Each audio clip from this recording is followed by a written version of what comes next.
42 школы и 63 детских сада Северной Осетии возобновили работу после трехнедельного карантина. Проведенный мониторинг показал, что определяется динамика снижения заболеваемости гриппом и ОРВИ. Количество школьников, отсутствующих из-за болезни, сократилось вдвое. На сегодняшний день на уроки не ходят около 20% детей. Как пояснили в мэрии города, вероятность того, что вынужденные каникулы продлят, минимальна. Перед началом занятий в обязательном порядке все проходят медосмотр. Ребят с признаками простуды к учебе не допускают. Культурно-массовые, спортивные и развлекательные мероприятия в республике по-прежнему отменены. Чтобы дети не отстали от школьной программы, возможно изменение учебного плана. В настоящий момент, учитывая снижение суммарной заболеваемости в республике Северная Осетия и Алания по ОРВИ и гриппу, возобновлен учебный процесс во всех образовательных учреждениях, то есть и в школах, и детских садах в данный момент.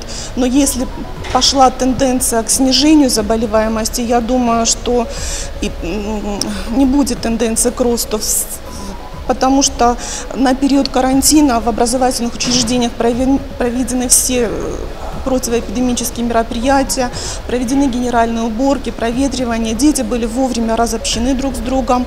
И я думаю, что такой картины не повторится.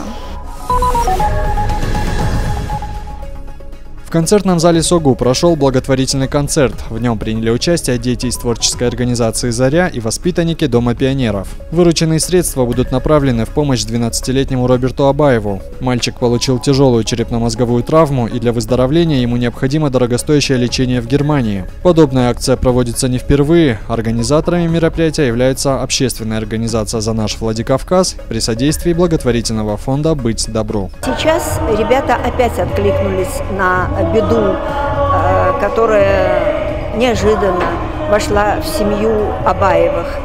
И я считаю, что у нас замечательные ребята, которые очень близко к сердцу принимают чужую беду. И своим талантом, своими умениями, всем, что у них сейчас на данный момент есть, они хотят поделиться с этой семьей, чем-то помочь.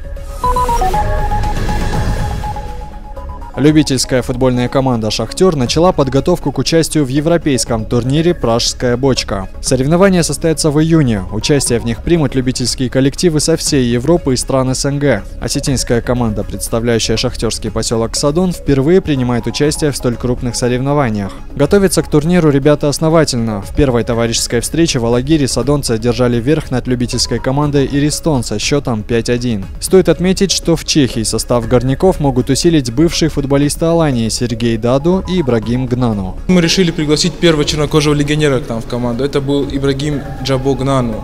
Опять-таки мы связались с ним в интернете, объяснили ситуацию. Он сказал: без проблем, мне нравилось играть за Аланию и с удовольствием сыграю за ваш клуб. Так что мы будем ждать их, и Даду, и Гнану на турнире в Праге. Предварительные наши соперники — это великобританцы, испанцы, немцы, итальянцы, шведы, чехи, белорусы, украинцы, будут все. То есть соперничество будет серьезное.